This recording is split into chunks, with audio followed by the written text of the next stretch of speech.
Bismillahirrahmanirrahim. Alhamdulillah wassalatu wassalamu ala rasulillah wa ala alihi wa sahbihi ajma'in amma ba'. Our respected guests, ladies and gentlemen, brothers and sisters in Islam. សូមគោរពលោកគ្រូអ្នកគ្រូម៉ៃតឪពុកម្ដាយនិងបងប្អូនទាំងអស់គ្នាជាទីគោរព Assalamu alaikum wa rahmatullahi ta'ala wa barakatuh. My name is Asmina binti Abdullah. I'm in grade 9. នេះខ្ញុំឈ្មោះ Sufia binti Hasan មកពីថ្នាក់ទី 9B. First of all, let us praise Allah subhanahu wa ta'ala for all his blessing. Peace be upon our beloved Prophet Muhammad sallallahu alaihi wasallam. ជាកិច្ចដំបូងយើងសូមថ្លែងអំណរគុណនិងការសរសើរទៅចំពោះ Allah subhanahu wa ta'ala ដែលបានប្រទានពរជ័យទាំងឡាយមកលើពួកយើងទាំងអស់គ្នានិងសូមសេចក្តីសុខសេមសានកើតមានទៅចំពោះនប៊ី Muhammad sallallahu alaihi wasallam. Today I would like to talk about charity in Islam, or in Arabic it is known as sadaqah. ថ្ងៃនេះខ្ញុំសូមមកនិយាយអំពីការបរិច្ចាគទាននៅក្នុងទស្សនៈរបស់សាសនាអ៊ីស្លាមឬក៏ជាភាសាអារ៉ាប់ហៅថា sadaqah. Charity is not just about giving money to the poor. It is not about how much we give, but how much love and sincerity we put into giving. ការ sadaqah មិនមែនគ្រាន់តែជាការបរិច្ចាគទ្រព្យសម្បត្តិដើម្បីជួយអ្នកដែលក្រីក្រនោះទេប៉ុន្តែវាភ្ជាប់ជាមួយនឹងការផ្ដល់សេចក្តីមេត្តាករុណាការអាណិតស្រឡាញ់ឲ្យអស់ពីចិត្តទៅចំពោះអ្នកដែលត្រូវការជំនួយអំពីយើង In Islam, charity is a form of gratitude for the blessings Allah has given us. នៅក្នុងសាសនាអ៊ីស្លាមការ sadaqah គឺជាការដឹងគុណចំពោះរីស្គីនិងអ្នកម៉ាត់ដែលអល់ឡោះជាម្ចាស់បានផ្ដល់ឲ្យយើង Many people think that charity reduces wealth, but in reality it does the opposite. មនុស្សភាគច្រើនបានគិតថាការ sadaqah គឺជាការកាត់បន្ថយទ្រព្យសម្បត្តិប៉ុន្តែការគិតទាំងអស់នេះគឺវាផ្ទុយទៅទាំងស្រុងអំពីអ្វីដែលអល់ឡោះបានបញ្ជាក់ Allah says in Surah Al-Baqarah verse 261. أعوذ بالله من الشيطان الرجيم. مثل الذين ينفقون أموالهم في سبيل الله كمثل حبة أنبتت 7 سنابل في كل سنبلة 100 حبة والله يضاعف لمن يشاء والله واسع عليم. The example of those who spend their wealth in the way of Allah is like a seed of grain which grows 7 spikes. In each spike is 100 grains, and Allah multiplies His reward for whom He wills. And Allah is all-encompassing and knowing. Allah បាននិយាយនៅក្នុងសូរ៉ា Al-Baqarah អាយ៉ាតទី 261 ដែលមានន័យថាការប្រៀបធៀបបណ្ដាអ្នកដែលបរិច្ចាគទាននៅក្នុងមាគ៌ារបស់អល់ឡោះប្រៀបដូចជាក្របធនជាតិមួយក្របដែលបានដោះចេញជា7គួរហើយនៅក្នុងគួរនីមួយៗមានចំនួន100គ្រាប់ហើយអល់ឡោះនៅបន្ថែមលើសពីនេះទៅទៀតចំពោះអ្នកណាដែលលោកចង់អល់ឡោះមហាទូលំទូលាយអល់ឡោះមហាដឹង It means that the charity never decreases wealth. Instead, it increases it and brings blessings to our lives. យោងតាមអាយ៉ាតខាងលើការបរិច្ចាគទានឬក៏ការ sadaqah ទ្រព្យសម្បត្តិរបស់ខ្លួនដើម្បីជួយអ្នកដទៃវាមិនមែនកាត់បន្ថយទ្រព្យសម្បត្តិរបស់ខ្លួនដែលយើងមាននោះទេប៉ុន្តែវាផ្ទុយទៅវិញវាជួយបង្កើននូវទ្រព្យសម្បត្តិនិងធ្វើឲ្យមានបរិកាត់ដល់ជីវិតរស់នៅប្រចាំថ្ងៃរបស់យើង According to the above verse, if we spend 1,000 riyal in the sake of Allah, Allah will pay back to us 700,000 riyal. How about if we spend 10,000 riyal? យោងតាមអាយ៉ាតខាងលើប្រសិនបើយើងចំណាយ 1000 រៀលតាមផ្លូវរបស់អល់ឡោះអល់ឡោះនឹងតបស្នើមកយើងវិញចំនួន 7 សែនរៀលបើយើងចំណាយ 10000 រៀលតាមផ្លូវរបស់អល់ឡោះអល់ឡោះនឹងតបស្នើមកយើងវិញចំនួន 7 លានរៀល In addition, he mentions that Allah multiplies his rewards for whom he wills. លើសពីនេះទៅទៀតអល់ឡោះបានបញ្ជាក់ថាអល់ឡោះនឹងថែមលើសពីនេះទៅទៀតចំពោះអ្នកណាដែលលោកពេញចិត្ត Charity can be anything. It can be a smile to your friend, helping your parents, or sharing food with those who are in need. sadaqah ទៀតសោតមិនសំដៅតែលើការបរិច្ចាគទ្រព្យសម្បត្តិតែប៉ុណ្ណោះទេប៉ុន្តែការផ្ដល់ស្នាមញញឹមទៅចំពោះអ្នកដទៃការជួយទុកធុរៈឪពុកម្ដាយការចែករំលែកចំណីអាហារទៅកាន់អ្នកដែលខ្វះខាតសុទ្ធសឹងតែជាទង្វើ sadaqah ដែលត្រូវបានតបស្នងយ៉ាងពេញចិត្តអំពីអល់ឡោះទាំងឌុនយ៉ានិងអាខិរ៉ាត់ As the Prophet Muhammad sallallahu alaihi wasallam said, The best of people are those who bring most benefit to the rest of mankind. ដោយដែលនប៊ីមូហាម៉ាត់សល្លឡោះអាឡៃហ៊ីវ៉ាសាឡាមបានមានប្រសាសន៍ថាមនុស្សដែលល្អបំផុតគឺជាអ្នកដែលនាំមកនូវផលប្រយោជន៍ច្រើនបំផុតសម្រាប់មនុស្សជាតិ តែពេលគេយើងខ្ញុំឯតា យើងខ្ញុំសូមបញ្ចប់ត្រឹមតែប៉ុណ្ណេះអរគុណចំពោះការយកចិត្តទុកដាក់របស់អ្នកទាំងអស់គ្នាវ៉ាប៊ីឡាហ៊ីតាហ្វីកវ៉ាហ៊ីដាយ៉ាវ៉ាសាឡាមអាឡៃគុំវ៉ារ៉ាហ្មាតុលឡោះវ៉ាបារកាតុ Bismillahirrahmanirrahim. Alhamdulillahirabbil alamin. Wassalatu wassalamu ala asyrafil anbiya'i wal mursalin sayyidina Muhammadin wa ala alihi wa sahbihi ajma'in. Amma ba. Assalamualaikum warahmatullahi wabarakatuh. Ismi Salima binti Sudi. Ana min fasli Saminah B. ខ្ញុំឈ្មោះសេតអ៊ីហ្សាទីខ្ញុំរៀនថ្នាក់ទី 8B Innal hamdalillah wa syukra lillah alladzi hadana warhamna hatta najtami'a huna bisihhati wal afiyah.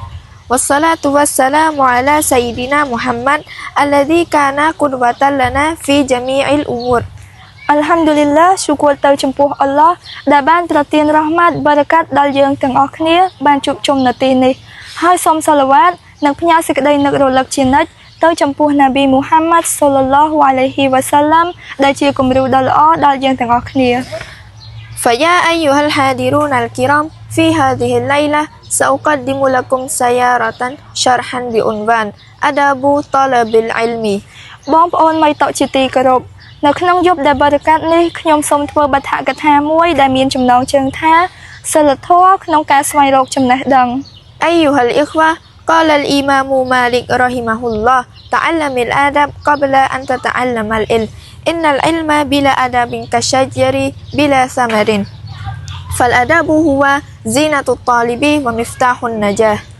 បងប្អូនស្រុះស្រីមីតទាំងឡាយអ៊ីម៉ាំម៉ាលីកបានមានប្រសាសន៍ថា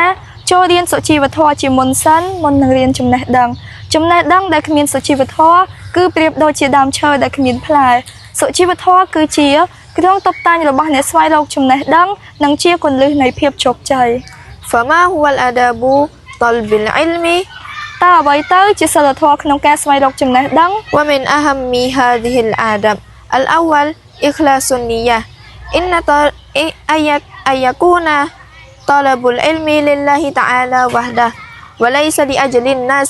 لأن النبي صلى الله عليه وسلم قال إنما الأعمال بالنيات وإنما لكل امرئ ما نوى فالنيات مهمة جدا في كل أمور في حياتنا មានដូចជាទី1ការនិយាយដោយចិត្តស្មោះត្រង់ថាការស្វែងរកចំណេះដឹងគឺដើម្បីតែអល់ឡោះជាម្ចាស់តែម្នាក់គត់មិនមែនដើម្បីសម្ញែងមកឃ្លោកឡើយដោយសារតែព្យាការីមូហាម៉ាត់សល្លឡោះអាឡៃហ៊ីវ៉ាសាឡាមបានមានប្រសាសន៍ថារាល់អាម៉ាឡានគឺភ្ជាប់ជាមួយនឹងនៀតហើយរាល់មនុស្សម្នាក់នឹងទទួលបានអ្វីដែលសមស្របនឹងនៀតរបស់វាដូច្នេះការនៀតគឺជាប្រការដែលសំខាន់បំផុតក្នុងការសម្រេចរាល់ភារកិច្ចក្នុងជីវិតរបស់យើង والثاني احترام المعلم أن يتواضع الطالب أمام الأستاذ ويستمع إليه بأدب ទី2ការគោរពចំពោះគ្រូសិស្សត្រូវបន្ទាបខ្លួនឬអាលំតននៅចំពោះមុខគ្រូហើយស្ដាប់ដំបូន្មានរបស់គាត់ដោយការគោរព والثالث الصبر في التعلم إن طريق العلم طويل ويحتاج إلى جهد وصبر كما قال الله تعالى في سورة يوسف الآية 83 أعوذ بالله من الشيطان الرجيم بسم الله الرحمن الرحيم فصبر جميل وأيضا قال الله تعالى في سورة بقرة الآية 153 بسم الله الرحمن الرحيم يا أيها الذين آمنوا استعينوا بالصبر والصلاة إن الله مع الصابرين صدق الله العظيم ទី3មានការអត់ធ្មត់ក្នុងការសិក្សាព្រោះវិធីនៃការស្វែងរកចំណេះដឹងគឺវែងឆ្ងាយ